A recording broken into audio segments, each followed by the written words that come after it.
sinibaza impamvu umuntu akubwira ati baby waneye indagata ngatitoka mu bigori kwa nyoko ntabwo ibyo binari sawa mani ariko musore mugabo utera umukobwa induka mwihakana uri zero mu mutwe wawe uri vide na n'ikintu urutwa n'icupa rya Knowless itarimo ikintu rero umuntu udafata umwana we nk'aharuwe wongo n'ikigoryi imbere po amaseperemya naga tora amasashe yarababaje nagahinda gakomeye mani ngenda babaye nagahinda uzi ngene experience ngenda yifite kubyarana ingegera yarakubeshye ngira gukunze iragiye guteye induremeye ubyaye umwana nta kintu agufashije none amprise ikintu kibabaje umugore utwite akunda kurarikira akantu kose none nk'umuntu udafite ubushobozi shumi biramucanga ngenda babaye nimba narikiye mitsingi nkayibura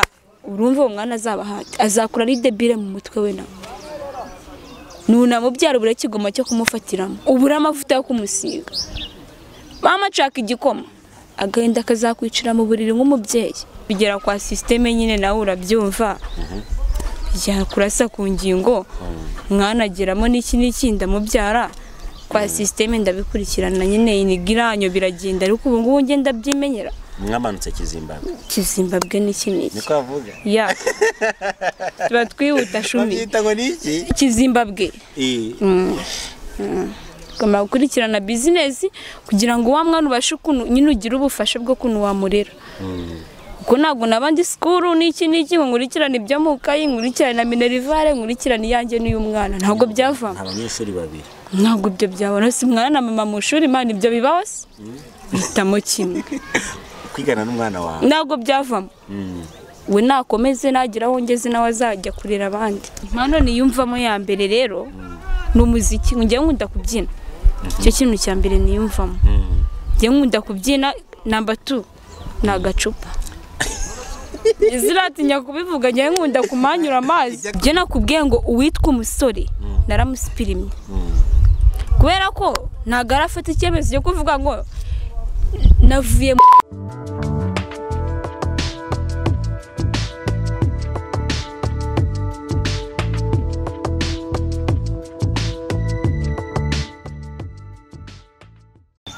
twongeye kuramutsa inshuti bakunzi ba Iris Rwanda TV aho muri hirya no hino mu gihugu amahoro Imana nabane namwe basebana banyabo tubagaranyo muri Uganda side zona tubalamusa abarundi wabo wacece wa Miss Gateka Phil Chelsea mwakunze filmu kire cyane cy'urukundo turabasoje namwe murajejwe mumeze muti amajyepfo amajyaruguru iburasirazuba iburengera bwaryo umujyi wa Kigali by'umwihariko turadrivinze twisanga Musanze mwisi hariho ibintu bibiri Imana yateguriye abantu hari igihe cyo kwishima n'igihe cyo kubabara ababaye mwihangane nabishimye kandi twifatanya n'abababaye sibyo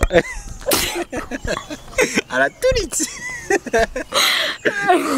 sibyo yes shumi tubabarana n'abababaye nabishimye twatumbagiye twagiye uri muhe mudu ndimo rero ni agacupa n'iki nawe ubibona nagacupa ya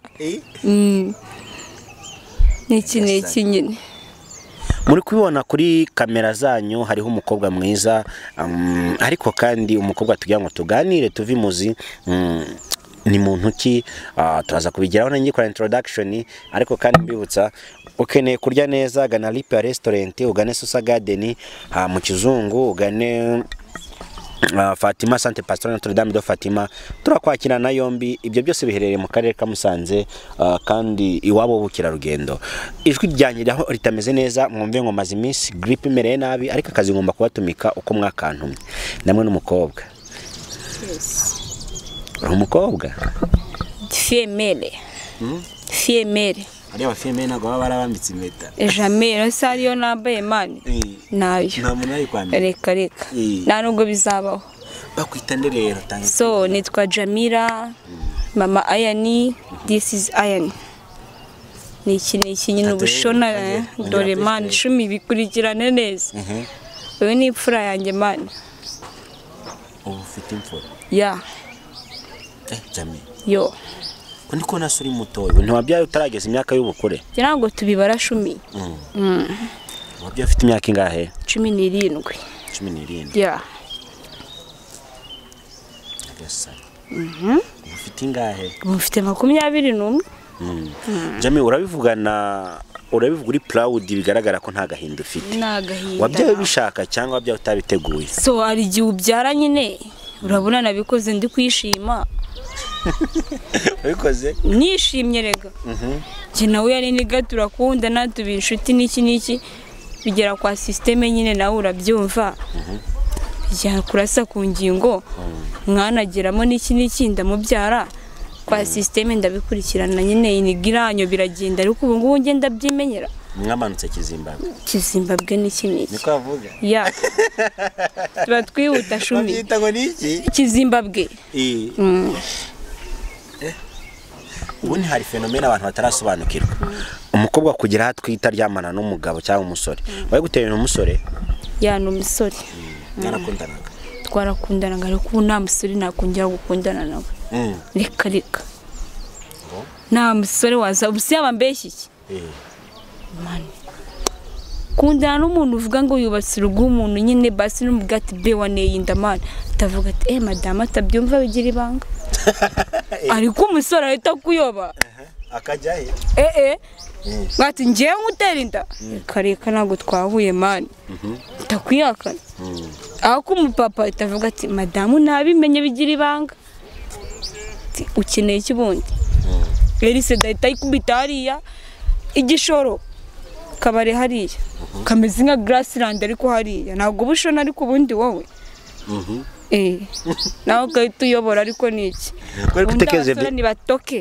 gutekereje business y'akabare mpamvu nagereza akabare ngewe ndi umusinzi nikundira kunywa uri umusinzi ya turaje tugwe uburenganzira bwo gusoma mu mwanya ewane mwanatinza ahubwo mubikurikirane vuba reka twigarukire ahantu gatoya ariko ni nkuru navuga ngo ntago yabishimishije cyane umwana ufite n'umukobwa n'umuhungu mfite umwana w'umuhungu umubye 2018 wigaga mu kangahe nigaga mu 4 segonderi wabashije gukomeza amashuri cyangwa nakomeje umwaka umwe wa kabiri kira ku ruhande kama gukurikirana business kugira ngo wa mwana ubashe kuntu nyine ugira ubufasha bwo kuntu wamurera kuko ntabwo nabandi school n'iki ngo nkurikirane ibyo mu kayi nkurikirane na minerivare nkurikirane yanjye n'uyu mwana ntabwo byavamo abanyeshuri babiri ntabwo ibyo byabona si mwana na mama mu shuri imana ibyo bibaho se bitamo kimwe kwigana n'umwana wawe ntabwo byavamo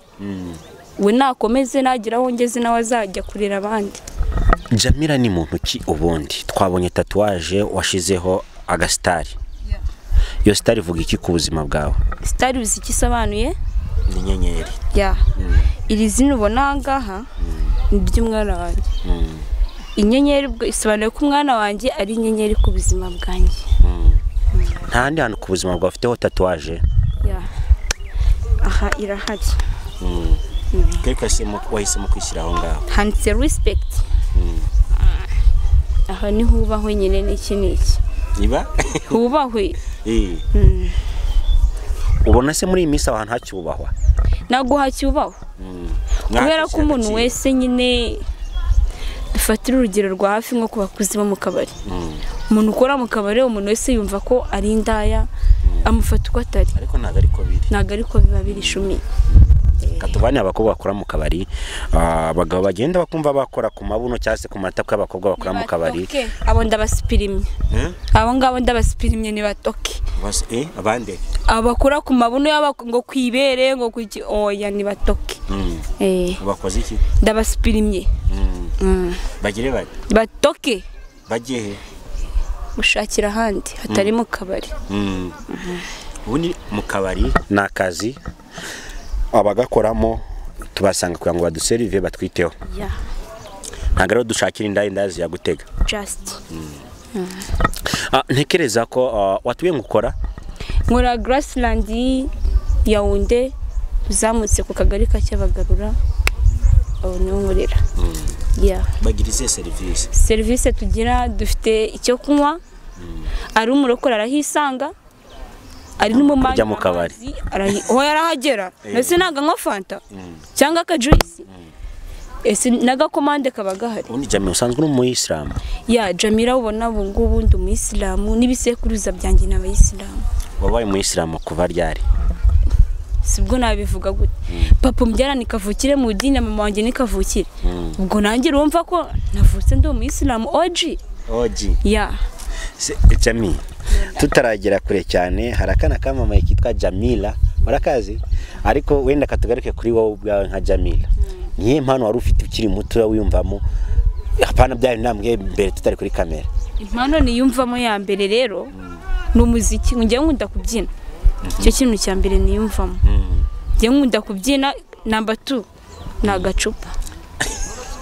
Iziratinya kubivuga, njye nkunda kumanyura amazi. Ibyagacupa tutubiretse turagaruka mu kiganiro cya kabiri. Nari bro.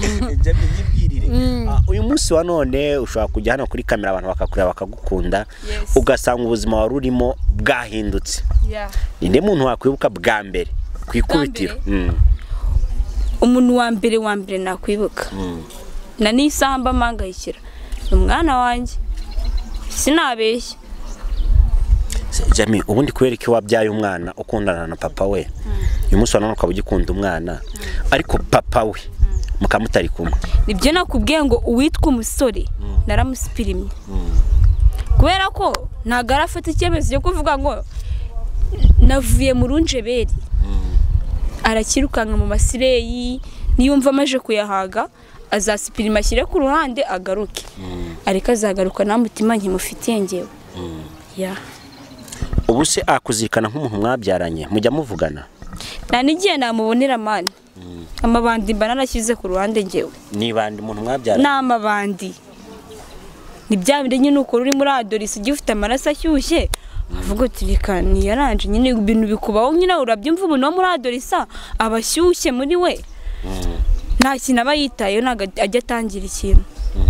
Ariko ubu ngubu narangije gufunguka mu mutwe, namenye ubwenge. Uyu munsi Jamila ndi wa muntu uvuga ati ndware na minerivare y'umwana wanjye, agakeci keza kambere ka Jordan regaga kubitemo nababona ko ari nyina ari umusitari, gacekemo agapantaro n'iki nakakadeshirega nkumba nkambaye mbikurikirane. Nisaka abapatori bambaye bakita suri kubishona se bro. Kerekana ngita ko baribone n'iki se nkubeshye. Baba njye nago nakwambara indi pantaro cyangwa undi mwenda. Njye mwenda wanjye ni na jipo ngira nakanzige ni ipantaro kandi ya deshire. Twigarukire ku mwana, urabyaye umwana ari mu ishuri.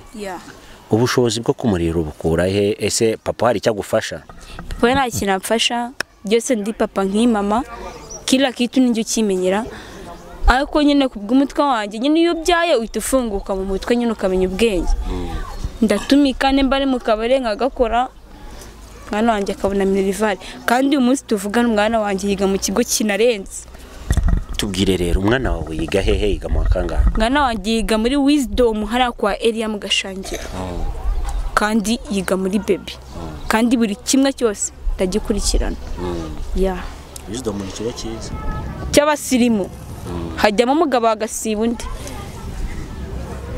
Kandi gitanga ubumenyi cyane. Wisdom man uziko ibiyambere mu gihugu.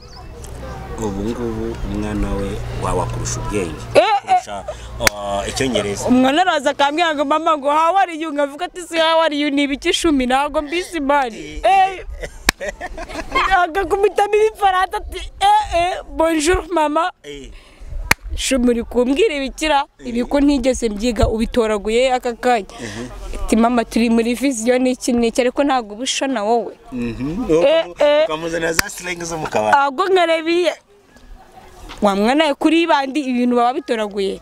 Ati mama asigavuga ngo mother how are you, how was the night. Ibiru kumbwirana ibiki wa mwana we. Ziganze icongereza kubera umwana nabyaye da ntabwo ndi kubesha. No kuvuga ngo kweki wahisemo kurera umwana wa muri Wisdom? Impamvu Wisdom ni ikigo ngiye muri ngiye nyine hari ukuntu kuramo nyine mu buzima bugoranye. Ngiye nakure mu buzima bw'amabanderega.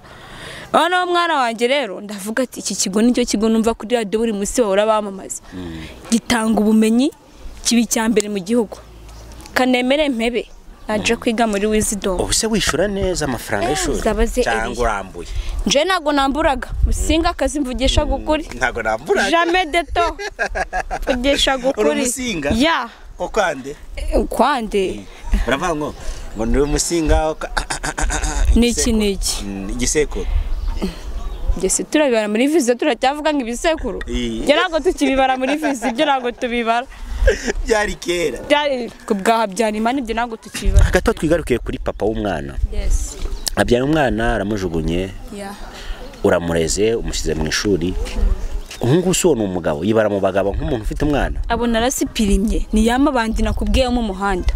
Ayo namabandi imbere yanjye. Undi ari umuntu mwe ma respect bundi. Ninde? Uwo muntu nago byaba ari ngombwa ko muvuga. Ako nawe haraba yiyize. G&B ni iki. Umugabo wawe? Naga ari umugabo ariko ni umupampe ni n'inshuti ikomeye cyane ku buzima bwanjye. Yeah. Ubwo ni nawe gufasha. Cyane buri kimwe cyose. Yaragukunze. Nanjye ndamukunda. N'ufite urukundo nyarwo. Cyane. Uwa mbere naramusipirimye uwo nguwo natoke. Ufata ute abagabo batera abakobwa inda ntibite ku nshingano z'abana bavutse? So umugabo yaba ari umusore yaba ari umupapa wubatse je nago umuntu ufata umuntu akamutera inda uko biriya bintu babikora bakundanye kandi bumvikanye. Sinibaza impamvu umuntu akubwira ati baby waneye inda ati toka mu bigori kwa nyoko. Ntabwo ibyo bintu ari sawa mani. Nimba uteye umuntu inda muhe respect wibuke igihe kiza mwagiranye mwabikoze rega mwishimye mwese. Wari umwishimiye nawe kwishimiye igihe kirarangira. Nimba kuyemo ingaruka z'inda rero mufashe ibibazo byose muzagira mu bifatanye byiza n'ibibi mube muri kumwe. Ariko musore mugabo utera umukobwa inda ukamwihakana. Uri zero mu mutwe wawe uri vide na n'ikintu urutwa n'icupa rya Knowless itarimo ikintu. Kubera ko nta kizatuma wa mwana atitwa kari uwawe ni amaraso yawe. Ikindi nabaho nabi hari undi muntu nk'inshuti yawe uzi neza kuri wa mwana ari uwawe azagusuzugura mu bandi kandi azanaguseka. Ita ku mwana wawe ejo n'ubu uri mu zabukuru azakwibwa kuri umubyeyi we. Ese nugera ahakomeye azagutabara. Mwiteho uko ari uwawe. Rero umuntu udafata umwana we nk'aho ari uwe uwo ngo ni ikigoryi imbere tu amaseperemye naga tora amasashe. Birababaje. Nagahinda gakomeye mani.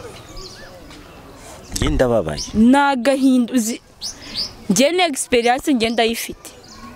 Kubyarana ingegera yarakubeshye ngira gukunze iragiye guteye induremeye ubyaye umwana nta kintu agufashije none na plus ikintu kibabaje umugore utwite akunda kurarikira akantu kose. None nk'umuntu udafite ubushobozi shumi biramucanga. Ngenda babaye. Nimba narikiye imitsi y'inginga yibura urumva uwo mwana azabahate azakura ari debile mu mutwe we nawe. Nuna mubyara ubure kigoma cyo kumufatiramo ubura amavuta yo kumusiga. Mama caka igikoma agenda akazakwicira mu buriri nk'umubyeyi. Ariko abagabo ntibabitekereza. Jami waba warabyaye uri mu rugo? Ya je nabyariye mu rugo kwa mama mu rugo iwacu ariko bahise banyirukana shumi. Baranyirukanye. Byagenze ute? Umuntu ubyarira umukobwa ntarera umwana ni dibere mu mutwe waramusuprime. Uwo ni igihone narangije kuba suprime kera. Abo ntabwo ndanabatekereza sinanabakumbura mu buzima bwanjye. Ubundi se kuki wahisemo kurera umwana ukiri muto ntutekeze ko wayikuramo nkuko abakobwa bakuramo inda nkuko byagenze wavuti nzapfana n'umwana wanjye mu bukene cyangwa mu bukire? Rero shumire ka nkubwiza ukuri sibyo? Naba bebe muri mama twumva ubu ngubu mu bikurikirane n'iki n'iki. Bari gukora ari benshi. Ya. Ubundi nuzayemukire umwana uri mu nda. Nimba isaguye mukire nagaro umwana uguye mukiye. Umwana niki kuvuyemo? Ise nimba aguye mukiye umwana nagari uzajya kuzirikosa. Ikibazo kirahangaha rero. tipa neyinda aranyihakanya aragiye. Ese ninkuramo yanda ikanga kuvamo natinye igisebo cy'abantu ngo bazamenya ngo ndatwite ariko se niyanga kuvamo nkajya mu bitaro cyangwa se kenda kunyica benshi bazabimenya kandi nzaseba banamvuga amagambo atari meza. Nahisemo gufata umwanzuro wo kwibyara nkamuhangayikana nakura afite ubwenge agatekereza kure azavuga ati mama uko biri kose ntabwo yabaye nka papa. Data yaranyihakanya ariko mama yarandwaniriye aramvunika nabaho nabi mu buzima bubi bumugoye ariko arandera ndakura. Byakarushega no mu mashuri mezerega azava Wisdom ajya Riviera neki aziga Riviera umwana wanjye nk'abana baba minisitiri ariko. Katugaruke inyuma gatoya uti nkimara kubyara mu rugo baranyirukanye natwisinda ifite amezi 2 nkimara kumenya kuko nibwo namenye ko nwita ifite amezi 2 njya kuba ghetto. Hari ukuntu ugira umupampe wo mutipe nyine n'iki ari inshuti nyine yakurutira umukobwa tipe turabana gutyo nyine ari inshuti yanjye rero munyamabanga wanjye igipangu nari ntuyemo bari bamuzi mari iminsi 3 ntasohoka mu nzu baza kumuhamagara simani uri hehe ati ndahanaha akinguna tugiye kwica imfunguzo urunani umuryango ntabwo tuzi ko Jamila yaba ari mu nzu ari amahoro kuko kuntu tumuzi ko ari rutwitsi ntabwo yamara iminsi 3 adasohoka mu nzu. Twica umuryango turebe nimba arimo bishe umuryango bansanga mu nzu kandi barazi ko ntarimo asanga nabaye indembe umuntu twite nyine murabyumva kuri malaria aho hafi njya kwa muganga banshyira mu bitaro nyiribyo nawe aragira ati ntabwo twacumbikira umuntu ngajya mu bitaro nta mubyeyi n'umwe wiwe ubizi. Bahamagara mere nuko yaje kundwaza maje gukira aragira ati taha mu rugo ariko rizirita zari zuko nwite nyine ashona ndavuga ati kanyoko ntabwo nagucumbikira utwite toka mama ja ndatumbagira nyine n'iki mama yakubwiye ngo ntabwo nagucumbikira utwite tumbagira anjye ndatumbagira rega ndagenda ntazi ngo ngiye he nta n'amafaranga nari mfite. Iniga nyine irankurikirana n'iki irancumbikira kwa systeme tubana 1 week bambonye wamugira neza nakubwiraga nyine G&B nyine nubaha n'iki mva respect bro atanyishyura gete cyane cyakayo turi bukane ndaza kukuya amazina ya G&B nayo nago nayaguha ndamuzi n'umupapa nubaha cyane nawe arabizi nubwo mfite imfunguzo za ghetto yiwe kandi afite umugore ya ariko ndamwubaha cyane ntabwo zamusenyera oya nibyo dukora mba mbizi neza ko ari ibanga ry'abantu 2 nawe 3 ya yanyishyuriye nyine n'iki mbageto timenya kila kitu biza kurangira vamo homo nyine urabizi mumera nyine arisaza ariko amaje kubona umwuzukuru ndavuga ati respect umwuzukuru wanjye you are welcome.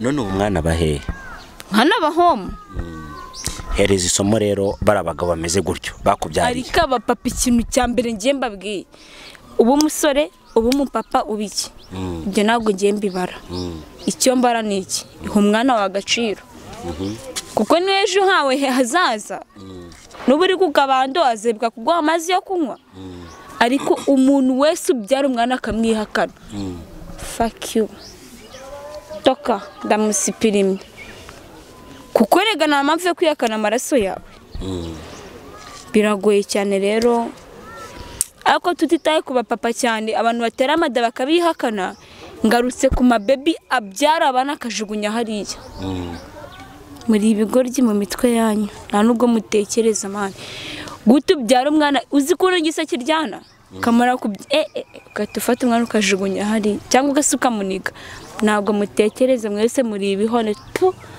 begorye gusa ntabwo yakabyara umwana ngamutaro ntabwo bibaho ababakuramo se umukobwa ukuramo inda ntabwo nabigarukaho kubera ko nta kuntu ngewe nzaba Jamila narakuriye mu buzima bubi ngo nifuze no kubyara umwana akurire mu buzima bubi. So umubyeyi wese ateganya ko umwana we yabaho neza. Sinibaza impamvu uzatwara inda ngo ugiye kuyikuramo. Oya, nimba warakuriye muri borudire mubyara umutoze gukurira muri kaburimbo, kubera ko nimba warakuriye muri borudire akagwa imvura ugakeka ko iri bugutembane, uryanye muri kaburimbo ntabwo izamutembana. Mubyare umutoze kurara muri kaburimbo, wowe urare muri borudire, kubera ko cyagiye uzaba uri muri borudire imvura ikagwa, azavuga ati mama imvura iramutembana reka njye kumutabara. Kiba igikarito ukirareho ku ruhande. Si ugakuremo rero umwana, si ugakuremo inda, kuko wa mwana azagutabara ahakomeye. Baby nta no kuzi cyazabacyo. Hari igihe azaba Kagame akadusimbira akatubera perezida mani. Nose Kagame arazi ko azaba perezida. Na nyina yagiye ku mutwe utazi ko nzabyara ibandi nzabyara iki. Yaje kubamo perezida w'igihugu. Mu gitondo cyangwa ejo umwana wanjye Ayani genzi neza akazaba perezida w'igihugu cy'u Rwanda. Ngo umwana nabyaye Ayani nguyu azaba perezida w'igihugu cy'u Rwanda. Witibandi Nje ni ibintu nzi. Nyina ni ibandi na se ni ibandi. Ariko umwana wanjye azaba perezida w'igihugu. Ntago ndi kubesha danje mvugisha gukuri. Ya ntago tubeshaga. Afite imyaka 4 kandi gaza perezida w'igihugu cy'u Rwanda. Koko se Perezida Ayani intwari iradukunda. Wari ubizi ko na perezida Paul Kagame afite umwana witwa gutyo? Ndabizi ko afite umwana witwa Ayani, ariko nta n'ukwezi gushize mbimenye Shumi. Nibwo mbimenye. Ariko umwana wanjye azaba perezida w'igihugu cy'u Rwanda. Ubisome inshuro 3. Avuga ku mabandi gusa, ari nyina ni ibandi, ari se ni ibandi. Ariko umwana wanjye ni perezida, ngenda bizi. Ubwo azasimbura nde? Paul Kagame. Shumi ntago tubesha garega tuba twateguye mani. Azawe no gusaza. Indesi. Perezida. Ndangize nguvuza umwana wanje. Ahubwo nje uzaba ndi gusaza. Oya uzaba ukiri. Oya Shumi zabageze mu zabukuru n'iki n'iki. Cyakora abantu bakurikiye iki kiganiro ndamwe n'umuntu aganira neza ibintu bye ku murongo strict, nkunze ukuntu yabyaye umwana, hari benshi babakuramo abandi bakabata. Nkunze ukuntu abyaye umwana akamwitaho akamurera, uyu munsi wa none akamwigisha mu ishuri ryiza. Nababwiye ngo Wisdom School ni ikigo cyiza dufitanye na kimikorere myiza. Wisdom School ni ikigo giherereye mu karere ka Musanze, uzamuka mu Kinigi mu ruhande rw'ibumoso, kiyobowe n'umugabo witwa Elia. Kiguhereza uburere, umuco n'indangagaciro za gikristo n'iz'umunyarwanda, kure ko yitwa umunyarwanda wuzuye. Uyu mumama tumushimire kuba yarahisemo gutwara umunyeshuri we ahantu heza nkariya, ariko kandi tunamusaba kugira ngo amwiteho umwana azarangize ye kuzacikana ishuri nko kwacikana. Kwa waracikana ishuri umva atari igihombo? Igihombo gikomeye man. Umva warahombye iki? Ikintu cya mbere nahombye, mwana wanjye araza akambwira Icyongereza simenyaga ari kumbwira ibiki, akavuga ibifaransa ngo mama ngo komata parti, ntago nzigo ni ibiki ari kubimbwira gute ntarabyise. Cyo ni igihombo gikomeye Shumi. Komata parti nzi sigo ni ibiki, nabiririmbye nk'indirimbo ntago nzigo ni ibiki mani nyumvira none cha. Mbibutse ko dufite Centre Pastoral Notre Dame de Fatima iherereye mu karere ka Musanze, mu marembo ya stade neza ubworoherane. Ganamo usokanemo n'inshuti yawe n'umukunzi wawe, na ahantu heza cyane wasokera ukagubwa neza. Gana Susa Garden, nakabari k'umuzungu kari Musanze hafi hano mu Kizungu gutyo nyine, naho uragubwa neza. Gana Lipia Restaurant tukugaburire, uradusangamo natwe tuririye twagiye Musanze. Utusange mu BNB Bed and Breakfast, naho muragubwa neza. Ubundi ibintu byose bibe wane urugano Virunga Palace narwibagiwe bakoraga mu Kizungu, ariko twarimutse twimukiye hepfo gato yogana muri Vunga, kumandwana muri Vunga, naho duhagaze neza. Dufite inzu nziza, amashambure meza, ibitanda byiza, abanzi bakomeye b'ibyamamare baherutse kwasohokera bahagurirwa bagubwa neza. Joshari yashize hanze indirimbo umuhanzi mushya muri Dylan Music Entertainment, simbukira kuri YouTube yabo uyirebe. Ni umuhanzi navuga ngo ukizamuka ariko uhagaze neza. Nyuma ya Judge yazanye indirimbo ebana iri guca ibintu bigacika. Tuze guhura saa 12 mu gitaramo kuri Musanze Creative Corner kiri bubere hano mu mujyi wa Musanze. Kiraba kirimo David Ego na Meiro Cremi umwana Afrique Mugatunda umukobwa wacu mwana mubonye muri filime zitandukanye. Mugiye konya kumubona mu gitaramo cya teguye muri Musanze Creative Corner. Ni hano mu Kizungu iherereye hafi neza utambika werekeza hafi na Beneri. Ibintu byose nagiye kwamamaza. Alright, tugushimiye cyane. Tugiye gukora ikiganiro cya kabiri. Ntekereza ko tugiye ku ba Miss. Barabakubitira mu ivi noneho. Ni mu mafi mu gafuka. Basana bane nawe. Urakoze cyane Christian zahabwa umugi. Ikiganiro cya kabiri tugikora turi ku mabyeri. Bitwaye ikisimani 10 muri gutinda ahubwo. Ye baba.